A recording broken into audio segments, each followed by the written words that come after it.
ইসরায়েলে ইরানের হামলার পর মধ্যপ্রাচ্যে থমথমে পরিস্থিতি। তেহরানের বিরুদ্ধে প্রতিশোধ নিতে পারেন নেতানিয়াহু, এই শঙ্কা থেকে সতর্ক অবস্থানে রাইসি সরকার। দেশটির শীর্ষ পর্যায় বলছে, সম্ভাব্য হামলা থেকে রক্ষায় ইরানের আকাশ প্রতিরক্ষা ব্যবস্থা প্রস্তুত।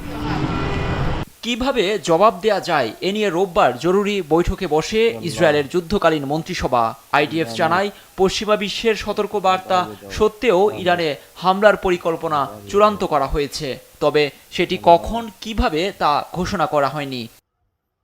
ইরানের বিরুদ্ধে ভবিষ্যতে আঞ্চলিক জোট গড়ে তোলার পরিকল্পনার কথাও জানান ইসরায়েলি প্রতিরক্ষা মন্ত্রী। ইরানের হুমকি মোকাবেলায় আমরা একটি আঞ্চলিক জোট গড়ে তুলব। সময় মতো দেশটিকে জবাব দেওয়া হবে। আমাদের কেউ ক্ষতি করলে আমরাও একইভাবে জবাব দেব। এদিকে ইরানের প্রতিশোধকে বড় ধরনের হামলা মনে করছেন না বিশ্লেষকরা। তাদের মতে, ড্রোন ও ক্ষেপণাস্ত্র ব্যবহার করে শুধু নিজেদের শক্তিরই জানান দিয়েছে দেশটি। আপনি যদি দেখেন, ইরানের হামলা খুবই সাদামাটা ছিল। প্রতিশোধ অনেকটা প্রতীকী অর্থে। দূরপাল্লার ড্রোন ব্যবহার ইসরায়েলের জন্য সরাসরি হুমকি বিবেচনা করা যায় না। হামলার পরপরই ইরানের প্রতিনিধি দল জাতিসংঘে স্পষ্ট করেছেন, আন্তর্জাতিক আইন অনুযায়ী প্রতিরক্ষামূলক হামলা চালিয়েছে তারা।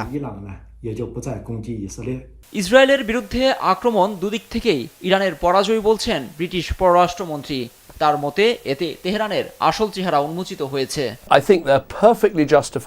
এই অঞ্চলে ইরান নেতিবাচক ভূমিকা রাখছে, সেটি প্রমাণ হয়েছে।